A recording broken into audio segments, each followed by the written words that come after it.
자, 오늘의 우리 찬양과 또 김지삼 지사님의 대표 기도와 시온성가대의 멋진 찬양을 받아주신 우리 하나님 아버지에게 감사와 영광의 박수 올려드리겠습니다. 할렐루야.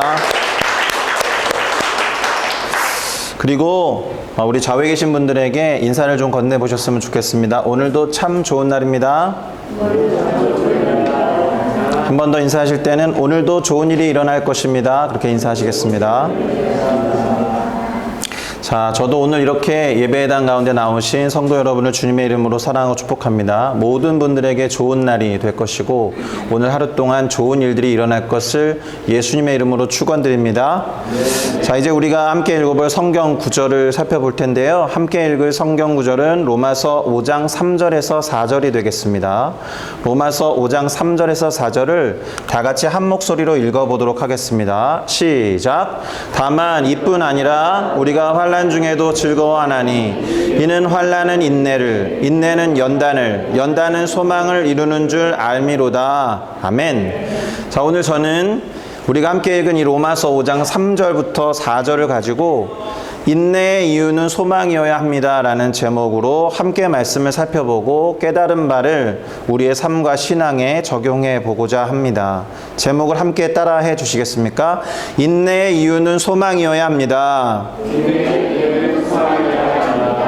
네, 고맙습니다. 7월이 됐어요. 시간이 정말 빠르죠. 게다가 우리가 살고 있는 싱가포르라는 나라는 계절의 변화가 없어서 시간이 어떻게 흘러가는지 체감하기가 쉽지 않습니다. 어느새 상반기가 지나갔고 2022년의 절반이 다 흘러가 버리고 말았네요. 이때 7월을 맞이한 우리 교회의 예배 주제는 인내와 소망입니다. 그런데 제가 영어로 적어놓은 대표 단어로 perseverance라고만 적어놨어요.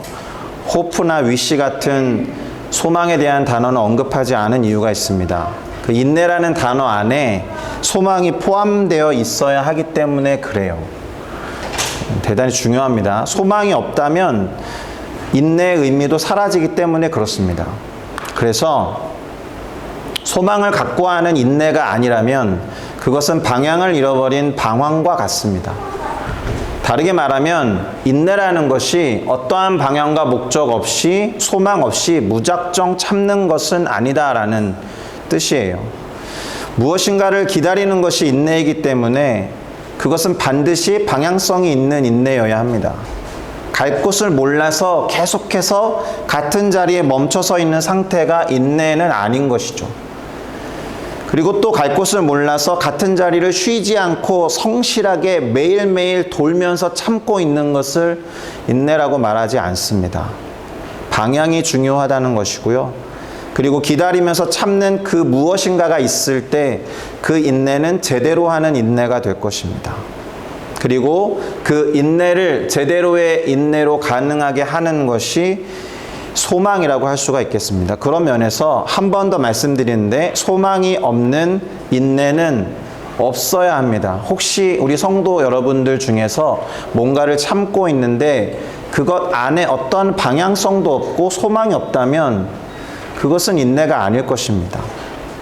물론 우리가 바라는 그 소망이라는 것이 언제 어떻게 이루어질지 모른다라는 점에서 또 그것에 대한 확실성을 누구도 확신할 수 없기 때문에 인내가 참으로 쓰기도 하고 쉽지 않은 매우 힘든 여정인 것은 분명합니다. 어쨌든 소망과 인내는 함께 간다는 점에서 그리고 1년의 중간쯤 지나서 새로운 중간을 맞이했다라는 측면에서 우리가 다시 한번 힘을 내고 또 인내하면서 우리가 바라볼 것을 제대로 바라보면서 소망을 이루어 가자는 의미에서 더욱더 7월 우리의 예배를 소망과 인내라고 정해 본 것입니다. 자, 그런데 방금 말씀드렸듯이 인내 안에 소망이라는 단어와 의미가 포함되어 있기 때문에 반드시 우리가 던져야 하는 질문이 있겠죠. 우리는 무엇을 소망하는가? 또는 무엇을 바라보며 또 목적으로 삼아야 하는가? 이와 같은 질문을 하는 것은 대단히 필수적인 작업이라고 생각합니다. 오늘 우리가 살펴볼 로마서 5장에서 그것을 발견하는 것이 오늘 이 시간에 가장 중요한 작업이 될 것입니다. 그리고 7월달 우리 예배를 소망과 인내라는 주제로 드리는 이유도 여기에 있습니다. 자, 그럼 무엇을 소망해야 하느냐? 오늘 본문 로마서 5장 1절부터 2절을 먼저 보도록 하겠습니다. 제가 읽어드리도록 할게요. 그러므로 우리가 믿음으로 의롭다 하심을 받았으니 우리 주 예수 그리스도로 말미암아 하나님과 화평을 누리자. 또한 그로 말미암아 우리가 믿음으로 서 있는 이 은혜에 들어감을 얻었으며 하나님의 영광을 바라고 즐거워하느니라. 아멘.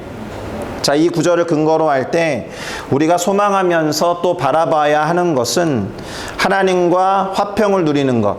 하나님과 화평을 누리는 것. 두 번째로 하나님의 영광을 바라보고 소망해야 한다는 것입니다. 한번 따라해 보시겠습니까? 하나님과의 화평과 하나님의 영광을 소망해야 합니다. 자, 방금 읽은 본문의 근거해 볼 때 믿음으로 의롭다 하심을 받은 사람들, 그리고 그리스도로 말미암아서 믿음으로 은혜에 서 있는 사람들은 당연히 그래야 한다라는 것을 말하고 있습니다. 로마서 5장 1절이 그러므로로 시작했기 때문에 당연한 것입니다. 믿음으로 의롭다 하심을 받으셨죠? 믿으십니까? 그리고 그리스도의 은혜로 말미암아서 그 믿음으로 은혜에 서 있죠? 믿으십니까? 뭔가 자신감이 필요한가요? 아니면 어떤 증거가 필요한가요?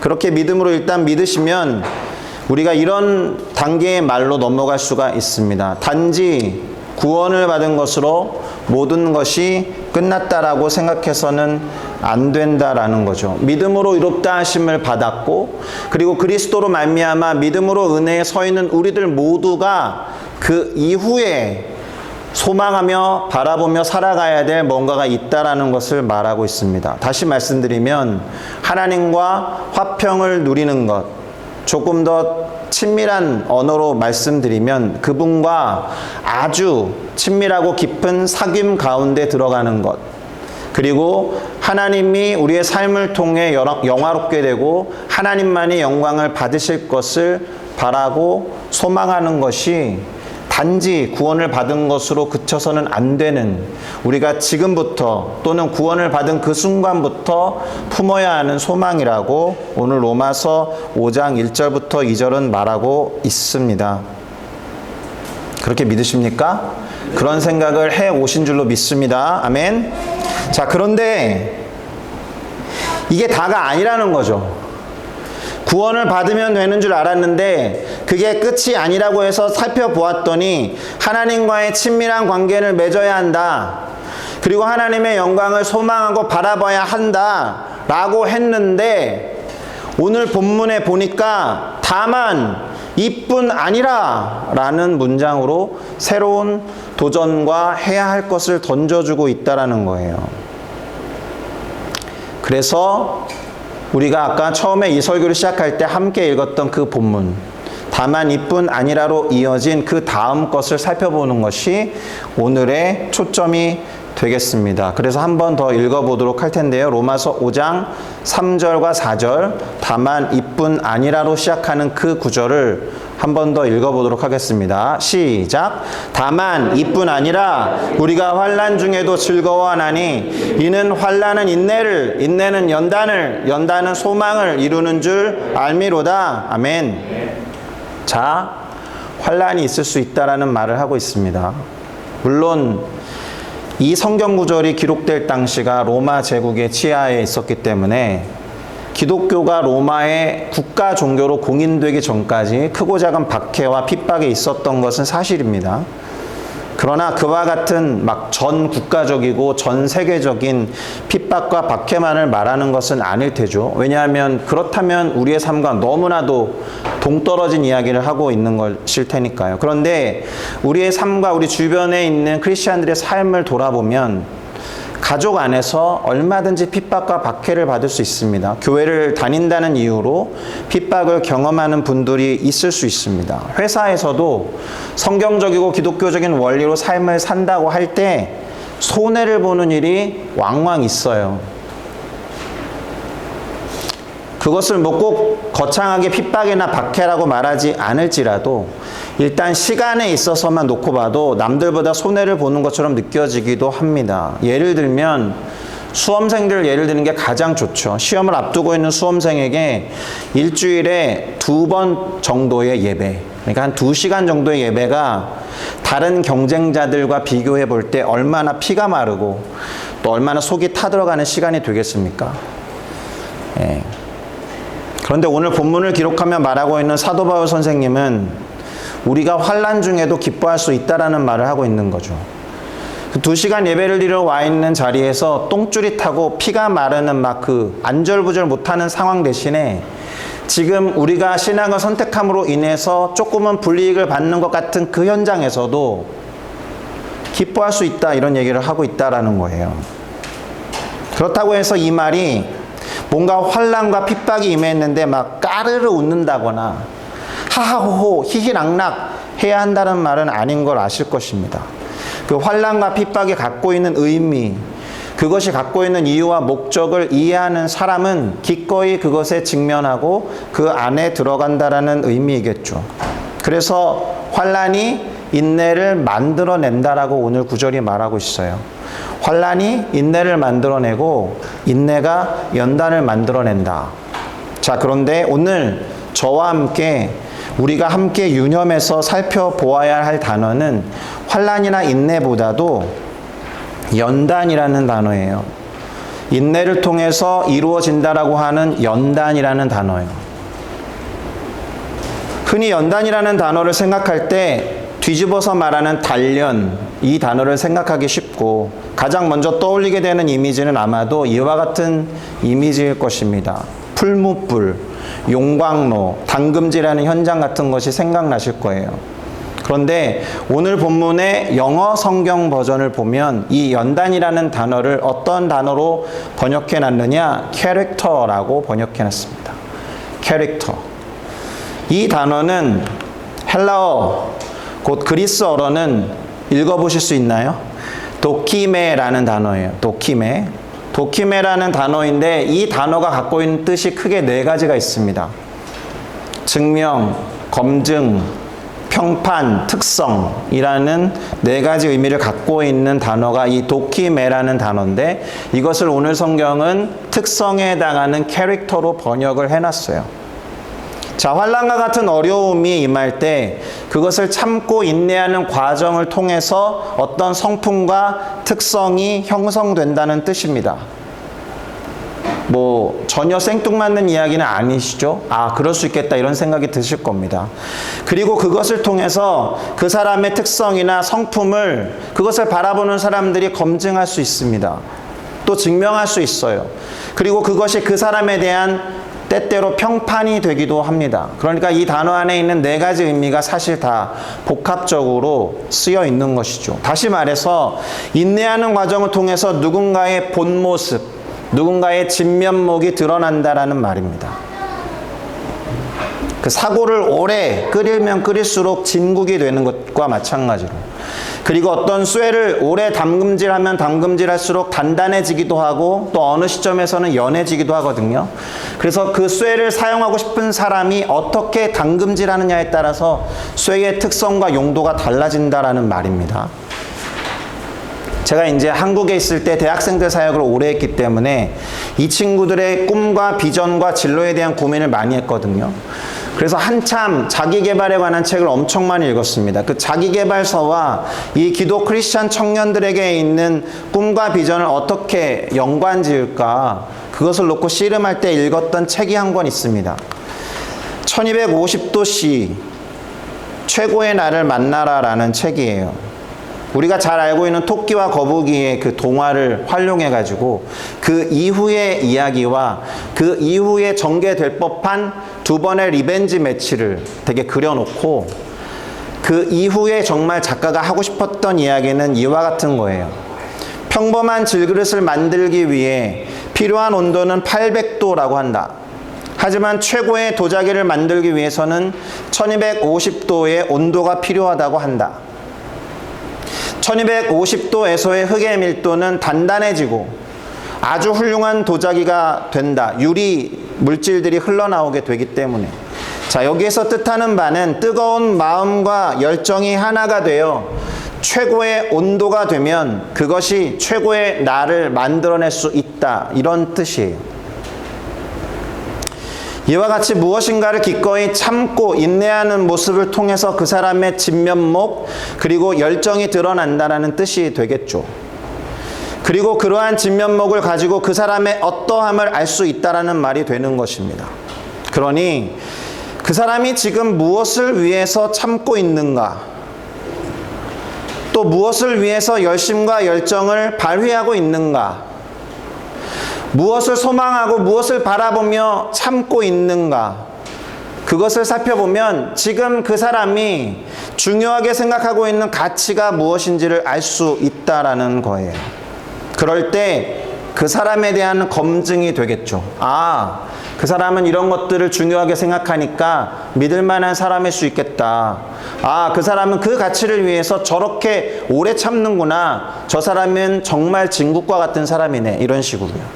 그러니 잠시 결론 같은 이야기를 먼저 말씀드려 보면, 하나님과 화평을 누리자, 그리고 하나님의 영광을 소망해 보자, 이 두 가지를 위해서 기꺼이 참고 인내하는 누군가를 본다면 그 사람의 신앙은 매우 검증된 것이겠구나, 이런 생각을 할 수 있을 것입니다. 결론적으로 하나님의 영광을 위해서, 그리고 하나님과의 친밀한 관계를 위해서 우리 모두는 무엇인가를 기꺼이 참고 인내해야 한다는 말씀을 오늘 로마서 5장이 하고 있다라는 거예요.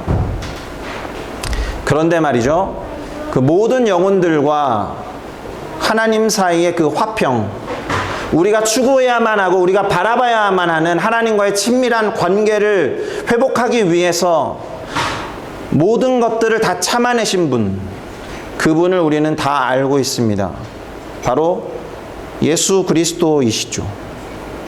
그러니까 지금까지 했던 말을 그분에게 적용해 보면, 예수님이 무엇을 기꺼이 참고 견디셨는지, 그분이 무엇인가를 위해서 열정과 열심을 다하셨는지를 보면 그분이 어떤 분인지를 우리는 알 수 있다라는 거예요.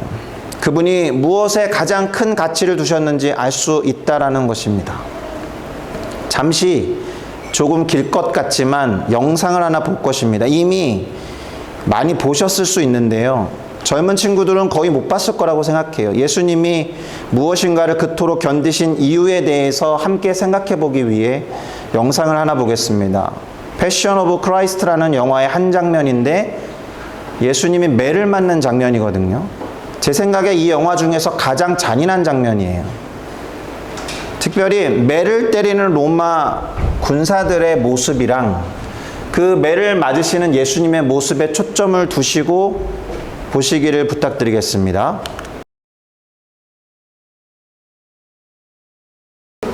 여기까지만 볼게요. 처음 보신 분들이 계실까요? 아니면 여러 번 보셨을까요? 제가 이 장면을 가지고 온 이유는, 사실 로마 병정 사회는 매를 전문적으로 때리는 조직이 있었거든요. 그러니까 이 패션 오브 크라이스트를 연출했던 멜 깁슨이 이 장면에서는 자막을 달지 않아요. 라틴어 그대로 나오는 거예요. 그리고서 그 현장의 분위기를 장면으로 묘사해놨죠. 로마 병정들 사이에서 이 가냘프게 생긴 예수라는 사람을 처음에 그냥 간단한 플레인 매 있잖아요. 그냥 그거 가지고 몇 대 때리면 될 줄 알았던 거죠. 예수님 끝까지 버티시는 장면을 보셨어야 되는 거예요. 그리고 물론 이렇게 묶여있기 때문에 완전히 넘어지지 않지만, 그 정도면 넘어져야 되는데 이 사람이 끝까지 안 넘어지니까 하체를 공격하기 시작하죠. 그래도 넘어지지 않습니다. 자존심이 상하는 거예요. 그리고 주변에 있는 사람들의 시선이 무엇을 말하고 있느냐 하면, 이 어리석은 예수야, 그 정도면 됐으니까 넘어지면 돼. 더 이상 참지 마. 그냥 아픈 척하고 넘어지면 더 이상 안 맞을 거야. 때리는 명정들도 그런 생각을 했을 거다라는 거예요. 그런데 자존심이 상한 거죠. 자기네 안에서 나름 서열이 있거든요. 누가 매를 때리면 금방 보낼 수 있어 라는 나름의 그런, 남자들 좋아하는 게 있어요. 내기하는 게 있단 말이에요. 그러니까 그런 비아냥거림이 있었던 거야. 어제 술 많이 했나 봐. 이 가냘프고 이 여린 예수를 한 방에 못 보낸다는 말이야. 이런 식으로 막 약 올리는 이야기도 들려왔을 법한 상황인 거예요. 급기야는 이 예수라는 사람이 끝까지 버티니까 매를 바꾸죠. 살이 뜯어질 수 있는 매로 바꿉니다. 그래도 예수님은 끝까지 버티셔요. 그리고 어느 정도까지 되냐 하면 등짝이 다 너덜너덜해졌는데 그 책상에 앉아서 명령하는 사람이 이렇게 손바닥을 뒤집어 엎습니다. 배를 때려라 이거죠. 이제 이쪽을 때려라. 그 정도로 예수님은 버티신 거예요. 이 어마무시한 매를 버티셨습니다. 이 때리는 장면이 어떻게 끝이 나냐면 빌라도의 직속 신하가 도착해서 몇 대 때리라고 했는데 이렇게까지 했느냐라는 식의 이야기를 하면서 매 때리는 장면이 끝나요. 그리고서 이제 십자가를 짊어지러 가는 것입니다. 다시 말씀드립니다. 오늘 본문이 말하고 있는 것은 하나님과 화평을 누리고 그분의 영광을 바라고 소망하면서 기꺼이 참고 인내하자는 내용이에요. 우리로 하여금 그 소망을 품고 기꺼이 참고 인내할 수 있도록 그리스도 예수를 믿는 믿음으로 의롭다 여김을 받게 하시고 그분으로 인해서 그분의 은혜 위에 서 있을 수 있도록 하신 예수님이 우리에게 넘겨주신 소망이 있다는 것입니다. 예수님께서 우리를 향한 하나님의 그 사랑을 확증하기 위해서, 증명하기 위해서, 진국처럼 우러나오게 하기 위해서 고난을 기꺼이 참고 인내하셨다라는 것을 기억하면서 말입니다. 오늘 본문이 놓인 이 로마서 5장의 핵심 구절을 읽어드리고 싶습니다. 예수님은 그 순환을 참고 인내하시면서 무엇을 소망하셨길래, 무엇을 그렇게나 확증하시려고, 무엇을 그렇게나 드러내시려고, 무엇을 많은 사람들 앞에 검증하시려고 그냥 한번 무릎 꿇으면 되는 그 매를 바꿔서까지 무슨 자존심 싸움하듯이 하는 그 사람들의 엄청난 매를 견디셔야 했는지 이 말씀, 이 구절에 그대로 드러나 있습니다. 같이 읽겠습니다. 시작. 우리가 아직 죄인 되었을 때 그리스도께서 우리를 위하여 죽으심으로 하나님께서 우리에 대한 자기의 사랑을 확증하셨느니라. 아까 제가 뜬 모를 잘 못 읽을 만한 헬라어를 적어놓고 그것의 의미가 캐릭터로 번역됐지만 증명하다, 평판 이런 뜻이 있다라고 했잖아요. 그러니까 예수님은 참고 인내하시면서 죽음까지 불사르시면서까지 무엇을 증명하고 싶었을까? 무엇을 그분의 캐릭터로 드러내고 싶었을까? 하나님의 우리를 향한 사랑을 확증하기 위해서, 하나님의 우리를 향한 사랑을 검증하기 위해서, 하나님의 우리를 향한 사랑을 드러내기 위해서 그분의 열심과 열정을 다 하셨다라는 뜻입니다. 그래서 방금 본 영화의 제목이 Passion of Christ인데 두 가지로 번역되잖아요. Passion이라는 뜻이 갖고 있듯이 순환이라는 뜻이 1차적인 것이지만 Passion이라는 뜻은 우리도 잘 알듯이 열정과 열심이라는 뜻이 있지 않습니까? 그 그리스도의 순환에 담겨있는 그 그리스도의 순환, 그리스도께서 그 순환을 다 참으면서까지 열정을 발하셔야 했던 이유 때문에 그 영화는 예수님의 열정, Passion of Christ라고 번역이 되는 거예요. 그러니 우리는 그 예수님 소망에 기꺼이 동참해야 한다고 생각합니다. 참고 인내하면서 그토록 그분이 바라고 소망하셨던 것에 함께 참여해야 한다는 것이 오늘의 결론이 되겠습니다. 그것이 무엇이었습니까? 이미 결론처럼 말씀드렸듯이 하나님과 화평을 누리고 화목하는 것, 그리고 하나님의 영광을 바라는 것이 될 줄로 믿습니다. 할렐루야. 이것을 위해서 무엇인가를 기꺼이 참고 견디며 그 가운데에서도 즐거워하는 우리 모두가 되기를 예수님의 이름으로 축복합니다. 아멘. 기도하겠습니다.